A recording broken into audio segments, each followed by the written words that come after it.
Investigation and recovery efforts continue this morning on the Potomac River following that deadly midair collision between an Army Black Hawk helicopter and American Airlines jet. This is a live look right now out of the nation's capital. This morning, investigators say all 64 passengers and crew on the jet, as well as 3 soldiers, were in the chopper and are presumed dead. Now, overnight search teams were able to recover the black box data recorders from the American Airlines jet.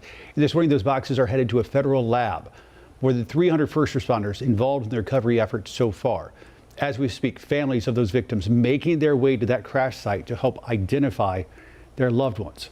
As Walter Morris reports, many are still trying to make sense of what is an absolute tragedy.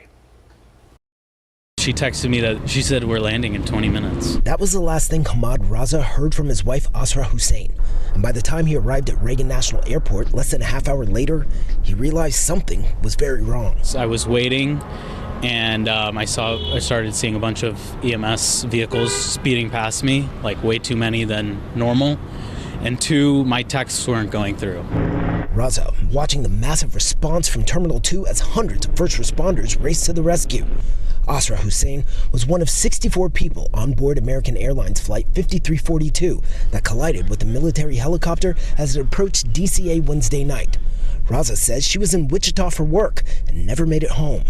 It's just feels crazy that it happened to us, to be honest. I mean, it's like you see these things happen in the news, you see them happen in other countries, and then I show up to the airport and my wife's not responding, and I look on Twitter and I see that it's her flight. We caught up with him briefly before he went to the command center for grieving families. In the hours following the crash, he says he's been surrounded by loved ones who are all devastated by this tragic and unexpected loss. Kindest person I've ever met.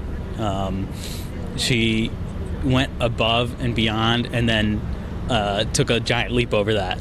You know, when it came for doing things for other people, for me, for her parents, for my parents. Raza says they met in college in Indiana, and now just 2 years after their wedding, he has to plan her funeral. I'm gonna wait for a phone call, I think, to see when we can go pick her up. And while he waits for that call, what would you like people to understand or at least know as they try and support you? Life is short. Hug your loved ones. Tell them you love them.